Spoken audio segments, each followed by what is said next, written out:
கம்குட்டீஸ் இயல் 2 பொறுமைக்கு கிடைத்த பரிசு துணைப்பாடம் பார்க்கலாம். முன்பொரு காலத்தில் ஒரு ஊரில் குழந்தைகள் அடிக்கடி நோய்வாய்ப்பட்டனர். குழந்தைகள் சத்து குறைபாடுடன் இருப்பதுதான் இதற்கு காரணம் என்று கண்டறியப்பட்டது. அந்த ஊரில் வாழும் பெரியவர் ஒருவர் இந்நிலையினை அறிந்தார். குழந்தைகளுக்கு நாள்தோறும் ஒரு சத்துருண்டை கொடுப்பதாக தீர்மானித்தார். ஊரில் உள்ள குழந்தைகளின் எண்ணிக்கையை கணக்கெடுத்தார்.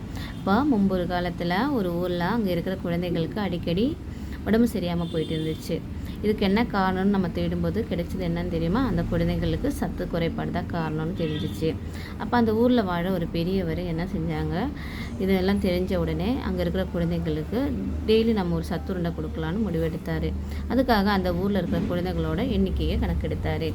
சரியான எண்ணிக்கையில் சத்துருண்டைகளை எடுத்து வந்தார். குழந்தைகள் போட்டி போட்டுக்கொண்டு சத்துருண்டைகளை எடுக்க ஆரம்பித்தனர். குழந்தைகளை முறைப்படுத்த முடியாமல் அவர் தடுமாறினார். அப்போது ஒரு சிறுமி அவளாவே முன் வந்து குழந்தைகள் அனைவரையும் வரிசையில் நிற்க செய்தாள். சத்துருண்டைகளை கொடுத்து முடிக்க உதவினாள். இறுதியாக இருந்த சத்துருண்டையை அந்த சிறுமி எடுத்து சென்றாள். இறுதியில் இருந்த அவ்வுருண்டை சிறியதாக இருந்தது. இதை அந்த பெரியவர் கவனித்தார். அப்போ அந்த பெரியவர் என்ன பண்ணார், டெய்லி நிறைய சத்துருண்டைகள், அதாவது அந்த ஊரில் எத்தனை குழந்தைகள் இருக்காங்களோ அத்தனை குழந்தைக்கு தேவையான கரெக்டான அளவில் சத்துருண்டைகள்லாம் எடுத்துகிட்டு வராங்க. இப்போ 10 பேருனா 10 உருண்டைகள் அது மாதிரி எடுத்துகிட்டு வந்துட்டு கொடுக்க வரும்போது எல்லா பிள்ளைங்களும் ஓடி வராங்க அந்த சத்துருண்டையை வாங்கிறதுக்காக. அந்த குழந்தைகளை வரிசைப்படுத்த அவரால் முடியாமல் தடுமாறுறாரு. ஏன்னா பெரியவர் வயசாகிட்டார்ல. இதை பார்த்து ஒரு சிறுமி அவளாவே முன் வந்து எல்லாரையும் வரிசையை நிற்க சொல்லிட்டு ஒரு சத்துருண்டையை கொடுக்க ஆரம்பிக்கிறான். எல்லாருக்கும் கொடுத்து முடிச்சதுக்கப்புறம் கடைசியாக இருக்கிற சத்துருண்டை அவள் சாப்பிட்றான். ஆனால் அந்த சத்துருண்டை வந்து ரொம்பவே சின்னதாக இருக்கும். மற்றவங்களுக்கு கொடுத்த சத்துருண்டெல்லாம் ஒரே சைஸாக இருக்குது. இது வந்து அதை விட கொஞ்சம் சின்னதாக இருக்கும். ஆனால் இது வந்து அந்த பெரியவர் கவனிக்கிறாரு. நாள்தோறும் அச்சிறுமி அனைவருக்கும் கொடுத்த பின்பே இறுதியாக தனக்கு எடுத்து செல்வாள்.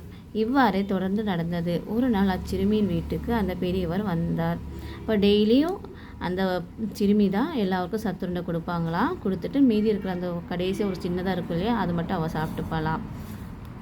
இது டெய்லியும் யார் கவனிக்கிறாங்க? அந்த பெரியவர் கவனிச்சுட்டு இருக்காரு. ஒரு நாள் அந்த பெரியவர் அந்த சிறுமியோட வீட்டுக்கு போகிறாங்க. வாருங்கள் ஐயா என்று வீட்டில் இருந்தவர்கள் வரவேற்றனர். சிறுமியும் புன்னகையுடன் வரவேற்றாள்.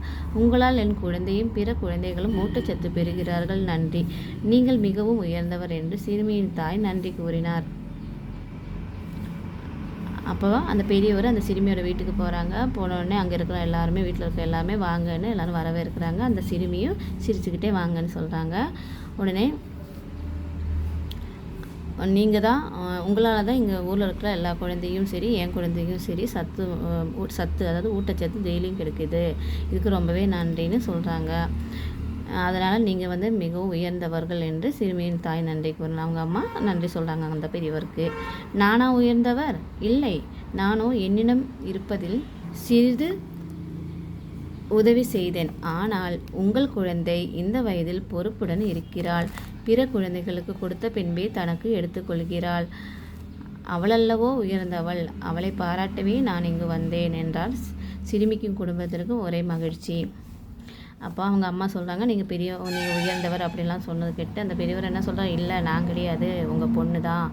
இந்த வயசுலேயே அவன் வந்து ரொம்ப பொறுப்பாக இருக்கான். எல்லா குழந்தைகளுக்கும் கொடுத்ததுக்கப்புறம் கடைசி தான் அவள் சாப்பிட்றான். அவளை பாராட்டுறதுக்காக தான் நான் இப்போ அவங்க வீட்டுக்கு வந்திருக்கேன் அப்படிங்கிறாரு. இது கேட்டோடனே அந்த சிறுமிக்கும் அவங்க குடும்பத்தில் உள்ள எல்லாருக்குமே ரொம்ப மகிழ்ச்சி ஆயிடுச்சு. உன்னுடைய பெயர் அன்பரசியாமே, இதோ உனக்கு ஏற்றாற்போல் ஓர் அன்பு பரிசு என்று தன் கையில் இருந்த படக்கதை புத்தகத்தை சிறுமிக்கு பரிசாக அளித்தார் பெரியவர். அப்போ பெரியவர் என்ன சொல்றாரு, இதோ உனக்கு ஏற்றாற்போல் ஓர் அன்பு பரிசு அப்படின்னு கையில் இருக்கிற படக்கதை புத்தகத்தை அந்த சிறுமிக்கு பரிசாக கொடுக்குறாங்க இல்லையா. அன்பரிசிக்கு மிகுந்த மகிழ்ச்சி. வாங்கினோடனே அன்பரிசிக்கு ரொம்ப சந்தோஷமாக போயிடுச்சு இல்லையா. படக்கதையை படிப்பதில் பேரார்வம் உண்டு அவளுக்கு. இனி என்ன, அதோ அவள் படக்கதையை படிக்க தொடங்கிவிட்டாள். அப்போ படக்கதையெல்லாம் படிக்கிறதுல அவன் ரொம்ப இன்ட்ரெஸ்ட் சரியா. அதனால் இனி என்ன செய்ய போகிறான் தெரியுமா, அந்த படக்கதையெல்லாம் அவள் படித்து தொடங்க ஆரம்பிச்சிட்டாள். இப்போ மதிப்பீடு பார்க்கலாம் குட்டீஸ். வினாக்களுக்கு விடையளிக்க. 1. குழந்தைகளுக்கு பெரியவர் செய்த உதவி யாதுன்னு கேட்டிருக்காங்க. என்ன உதவி குட்டீஸ்? குழந்தைகள் சத்து குறைபாட்டுடன் இருப்பதை கண்ட பெரியவர் அவர்களுக்கு சத்துருண்டைகளை கொடுத்து உதவினார். குழந்தைகள் சத்து குறைபாட்டுடன் இருப்பதை கண்ட பெரியவர் அவர்களுக்கு சத்துருண்டைகளை கொடுத்து உதவினார் இல்லையா. 2 சிறுமியின் நேர்மைக்கு கிடைத்த பரிசு அது நம்ம பார்த்தோம் இல்லையா. அது என்ன கிடைச்சிச்சு பரிசு? படக்கதை புத்தகம். அது எப்படி எழுதலாம்? சிறுமியின் நேர்மைக்கு கிடைத்த பரிசு படக்கதை புத்தகம் நம்ம எழுதலாம். ஓகேவா. அடுத்தது சிந்தனை வினா பாருங்கள். 1 பொறுமைக்கு கிடைத்த பரிசு என்னும் கதையில் சிறுமியாக நீங்கள் இருந்தால் என்ன செய்திருப்பீர்கள் அப்படின்னு கேட்குறாங்க. நானும் அந்த சிறுமியை போன்று பெரியவருக்கு உதவி செய்வேன், மற்றவர்களுக்கு முதலில் கொடுத்து கடைசியாக நான் உண்பேன் அப்படின்னு எழுதலாம் இல்லையா. அடுத்த பேஜ் 31ல் பொறுமைக்கு கிடைத்த பரிசு என்ற கதையில் நீங்கள் விரும்பும் கதை மாந்தர் யார், ஏன், ஓரிரு வரிகளில் எழுதுகான்னு கேட்டிருக்காங்க. எனக்கு பிடித்த கதை மாந்தர் அந்த சிறுமி, ஏனெனில் அவளிடம் இருந்த பொறுமையும் மற்றவர்களுக்காக விட்டு கொடுக்கும் மனப்பான்மையும் எனக்கு பிடித்திருந்தது. சரியா. அடுத்து பாருங்கள். இக்கதையின் நிகழ்வுகள் முடிவை மாற்ற விரும்பினால் எவ்வாறு மாற்றுவீர்கள்னு கேட்டிருக்காங்க. நம்ம முடிவை மாற்றணும்னா எப்படி மாற்றலாம்? அன்பரசி படக்கதை புத்தகத்தை எடுத்துக்கொண்டு பள்ளிக்கு சென்றார். வகுப்பில் உள்ள மாணவர்களிடம் தன்னுடைய நேர்மைக்கு கிடைத்த பரிசு என்று கூறினாள். மாணவர்களும் ஆசிரியரும் அவளை பாராட்டினர். இக்கதைக்கு நீங்கள் விரும்பும் தலைப்பு கேட்டிருக்காங்க. பொறுமை பெருமை தரும்னு எழுதலாம், அப்படி இல்லைன்னா அல்லது பண்பின் பரிசுன்னு எழுதலாம். சரியா. பண்பின் பரிசு இல்லைன்னா பொறுமை பெருமை தரும்னு எழுதலாம். அடுத்தது கையெழுத்து பயிற்சியில் கதையிலிருந்து ஏதேனும் 2 தொடர்களை பார்த்து உரிய இடைவெளி விட்டு நிறுத்தற்குறிகளுடன் தெளிவாக எழுதுகான்னு கேட்டிருக்காங்க. நான் இதை எழுதியிருக்கேன். உங்களால் என் குழந்தையும் பிற குழந்தைகளும் ஊட்டச்சத்து பெறுகிறார்கள், நன்றி. நீங்கள் மிகவும் உயர்ந்தவர் என்று சிறுமியின் தாய் நன்றி கூறினார். அடுத்தது கற்கண்டு பார்க்கலாம். பெயர்ச்சொல் வினைச்சொல். ஒன்றன் பெயரை குறிக்கும் சொல் பெயர்ச்சொல் எனப்படும். எடுத்துக்காட்டாக சாந்தி, வகுப்பறை, சித்திரை, கண், கதிரவன், சந்திரன் இதெல்லாமே பெயர்ச்சொல். ஒரு செயலை வினையை குறிக்கும் சொல் வினைச்சொல் எனப்படும். எடுத்துக்காட்டாக ஓடினான், விழுந்தது, எழுதினாலெல்லாம் வரும். ஒன்று பாருங்கள். ராமன் பாடம் படித்தான். இதில் ராமன் பாடம்ங்கிறது பெயர் சொற்கள், படித்தான்ங்கிறது வினைச்சொல். 2 பாருங்கள். மாடு புல் மேய்ந்ததுன்னு இருக்குல்ல. தொடரில் மாடு புல் பெயர் சொற்கள், மேய்ந்ததுங்கிறது வினைச்சொல்லாகும். மூவிட பெயர்கள் பார்க்கலாம். நான் பாடுகிறேன், நாங்கள் விளையாடுகிறோம், நாம் நாடகம் நடிக்கலாம். இங்கே வண்ணமிடப்பட்டுள்ள சொற்கள் பேசுபவர் தன்னை குறிக்க பயன்படுத்தும் சொற்கள். பேசுபவரை அல்லது தன்னை குறிப்பது தன்மை எனப்படும். நீ எங்கே செல்கிறாய், நீ என்னுடன் விளையாட வருவாயா, நீ அழகாக வரைகிறாய், நீங்கள் எங்கிருந்து வருகிறீர்கள். இங்கே வண்ணமிடப்பட்டுள்ள சொற்கள் முன்னிருந்து கேட்பவரை குறிக்கின்றன. முன்னால் இருந்து கேட்பவரை யாரை குறித்து பேசுகிறோமோ அவரை நேரிடையாக விழிப்பதை குறிப்பது முன்னிலை எனப்படும். முன்னிலைனா முன்னால் இருந்து கேட்பவரை யாரை குறித்து பேசுகிறோமோ அவரை நேரிடையாக விழிப்பதை குறிப்பது முன்னிலை எனப்படும். இங்கே பாருங்கள். இவன் அல்லது அவன் என் நண்பன், இது அல்லது அது ஓடுகிறது, இவர்கள் இல்லைனா அவர்கள் ஓடுகிறார்கள், இவள் அல்லது அவள் என் தோழி, இவர் அல்லது அவர் ஓடுகிறார், இவை அல்லது அவை பறக்கின்றன இருக்கு இல்லையா. இங்கே வண்ணமிடப்பட்டுள்ள சொற்கள் பேசுபவர் கேட்பவர் அன்றி மற்றவர்களை குறிக்கின்றன. இது படர்க்கை எனப்படும். இங்கே பாருங்கள். தன்மைனா நான், நாம், நாங்கள். முன்னிலையில் நீ, நீங்கள், நீவிர். படர்க்கைனா என்னது? அவன், அவள், அவர், அவர்கள், அது, அவை, இவன், இவள், இவர், இவர்கள், இது, இவைன்னு வரும். அப்போ தன்மை, முன்னிலை, படர்க்கையை பார்த்தோம் இல்லையா. இப்போ பேஜ் 33ல் மதிப்பீடு பார்க்கலாம். படிப்போம், சிந்திப்போம், எழுதுவோம். பின்வரும் தொடர்களில் உள்ள பேர் சொற்கள் வினைச்சொற்கள் எடுத்து எழுதுக. 1 மயில் தோகையை விரித்து ஆடியது. 2 வாணி கட்டுரை எழுதினாள். 3 வளவன் வாகனம் ஓட்டினான். 4 ஆதிரை மரக்கன்றை நட்டாள். இங்கே பாருங்குட்டீஸ், இங்கே என்ன கேட்டிருக்காங்க? பின்வரும் தொடர்களில் உள்ள பெயர் சொற்கள் வினைச்சொற்கள் எடுத்து சொல்லியிருக்காங்க. அப்போ மயில் தோகையை விரித்து ஆடியது, இதில் பெயர் சொற்கள் மயிலும் தோகையும் தான். வினை சொற்கள்ங்கிறது ஆடியதுன்னு வரும். சரி, வினை சொற்கள் எழுதும்போது ஆடியதை எழுதிக்கலாம். அடுத்து வாணி கட்டுரை எழுதினாள். இல்லை வாணி கட்டுரை எங்கே எழுதணும்? பேர் சொற்களில் எழுதணும். எழுதினாள் அப்படிங்கிறது வினை சொற்களில் எழுதணும். அடுத்து பாருங்கள், வளவன் வாகனம் ஓட்டினான். இல்லை வளவன் வாகனம் இல்லையா, அது பெயர் சொற்கள். அது ஓட்டினாங்கிறது வினை சொற்களில் எழுதணும். லாஸ்ட்டு ஆதிரை மரக்கன்றை நட்டாளுங்கிறது ஆதிரை மரக்கன்றை, இது ரெண்டுமே நம்ம வந்து பெயர் சொற்களில் எழுதிக்கலாம். நட்டாளுங்கிறது வினை சொற்களில் எழுதிடலாம். அடுத்து பாருங்கள், தன்மை முன்னிலை படர்க்கை என அட்டவணைப்படுத்துக.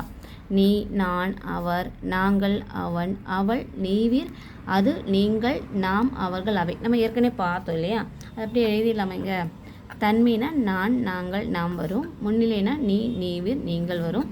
படர்க்கைனா அவர், அவன், அவள், அது, அவர்கள், அவை வரும். அடுத்து பாருங்கள், விடுபட்ட இடங்களை பொருத்தமான சொற்கள் கொண்டு நிரப்புக. என்னென்ன கொடுத்துருக்காங்க? அவை, நான், நீ, அவன், நாங்கள் கொடுத்துருக்காங்க. டாஷ் தேநீர் குடித்தான். அவன் தேநீர் குடித்தான். 2. டாஷ் திருவிழாவிற்கு சென்றோம். நாங்கள் திருவிழாவிற்கு சென்றோம். டாஷ் எங்கு சென்றாய். நீ எங்கு சென்றாய். டாஷ் கவிதை எழுதினேன். நான் கவிதை எழுதினேன். டாஷ் வானில் பறந்தன. அவை வானில் பறந்தன. சரியா? பின்வரும் பாடப்பகுதியை படித்து வினாக்களுக்கு விடை தருகான்னு கேட்டிருக்காங்க. வாருங்கள் ஐயா என்று வீட்டில் இருந்தவர்கள் வரவேற்றனர்.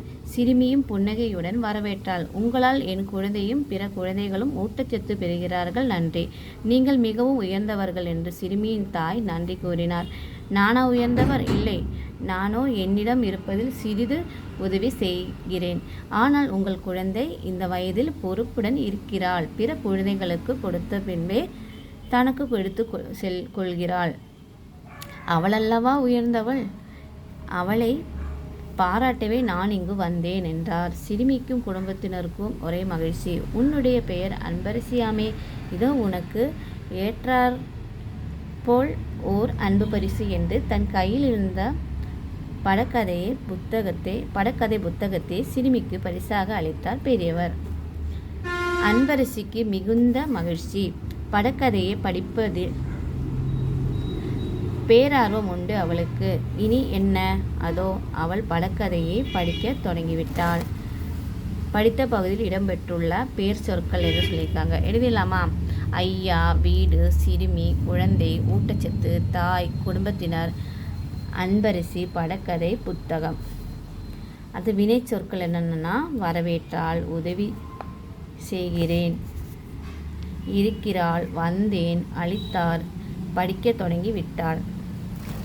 அடுத்தது படித்த பகுதியில் உள்ள தன்மை, முன்னிலை, படர்க்கை ஆகிய சொற்களை எடுத்து எழுத சொல்லியிருக்காங்க. தன்மை நானா, நானோ, நான்.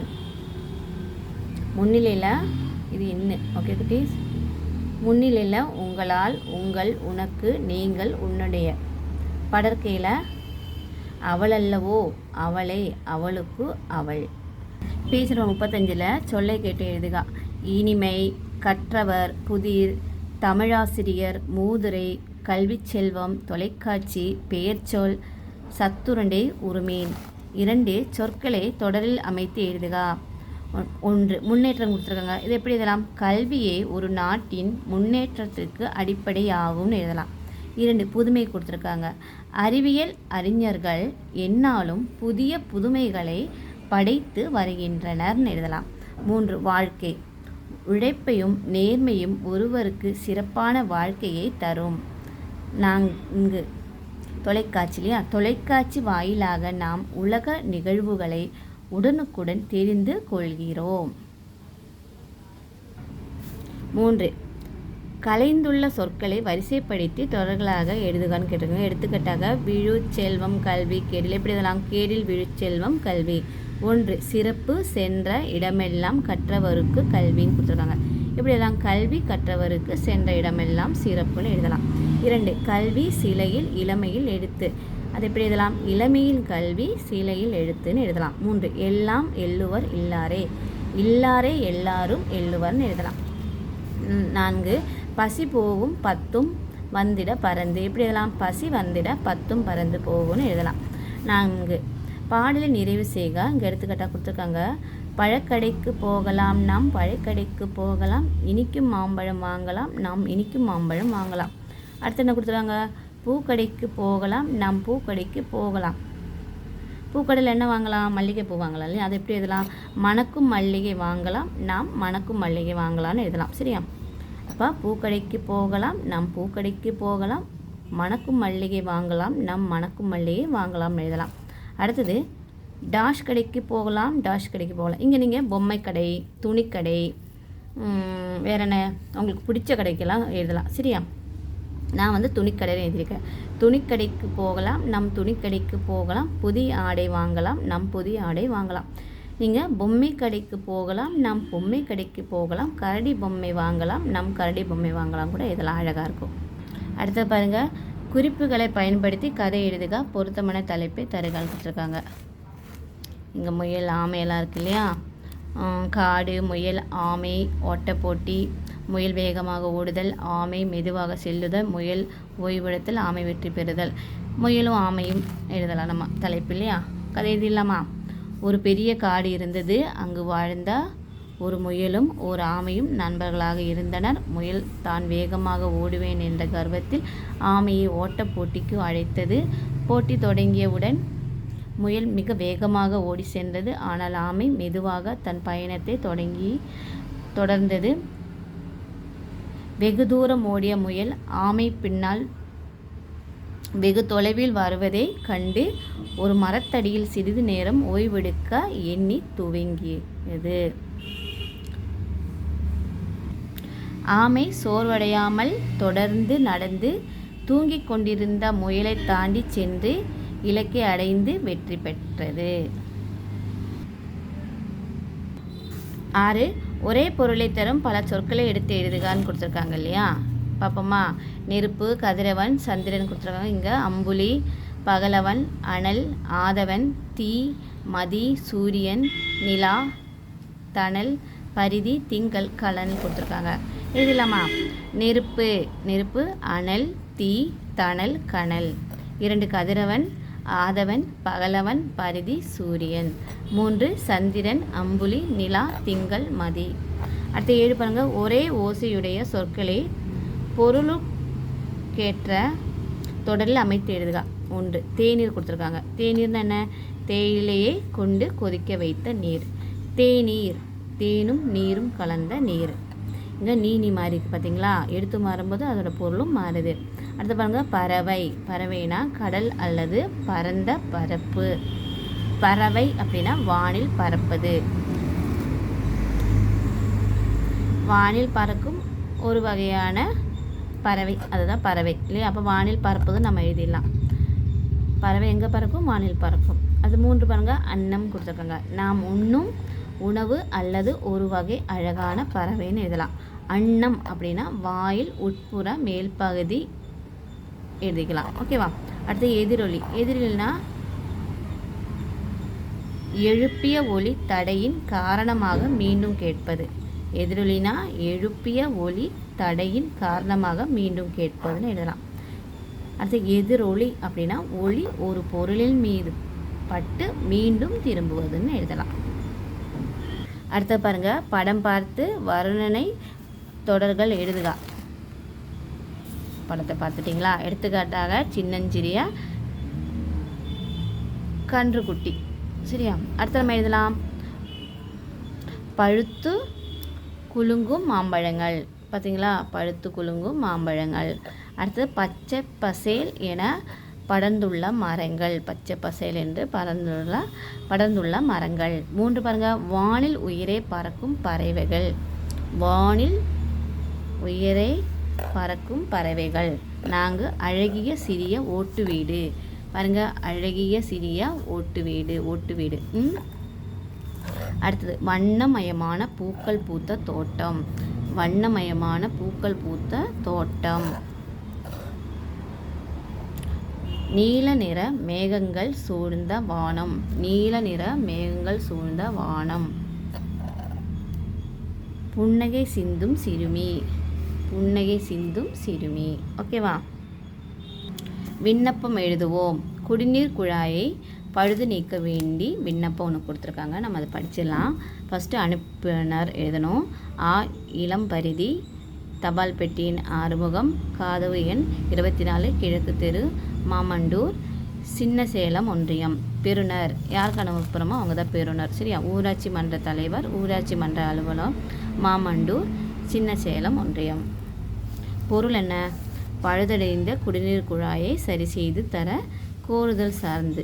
ஐயா வணக்கம், எங்கள் தெருவில் உள்ள குடிநீர் குழாய் உடைந்து பழுதாகி உள்ளதால் கடந்த 2 நாட்களாக தெருவில் குடிநீர் வீணாகி கொண்டிருக்கிறது. மேலும் தண்ணீர் இன்றி எங்கள் தெருவில் வசிப்போர் துன்பப்படுகின்றனர். எனவே பழுதடைந்துள்ள குடிநீர் குழாயை சரி செய்து தர வேண்டும் என்று பணிவுடன் கேட்டுக்கொள்கிறேன். நன்றி. இப்படிக்கு தங்கள் உண்மையுள்ள ஆ இளம்பரிதி, இடம் மாமண்டூர், 4 கொடுத்துருக்காங்க, 29/7/2025. இப்படி ஒரு விண்ணப்பம் நம்ம எழுதணும். சரியா?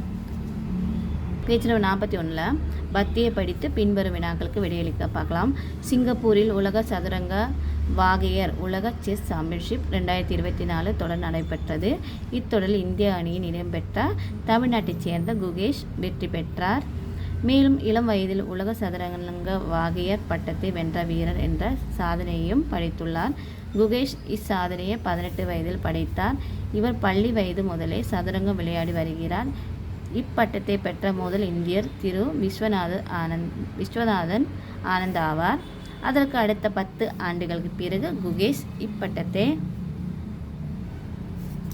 பெற்றுள்ளார். தனியாத ஆர்வத்தாலும் முறையான பயிற்சியாலும் கடின உழைப்பாலும் இவ்வெற்றியை பெற்றதாக குகேஷ் குறிப்பிடுகிறார்.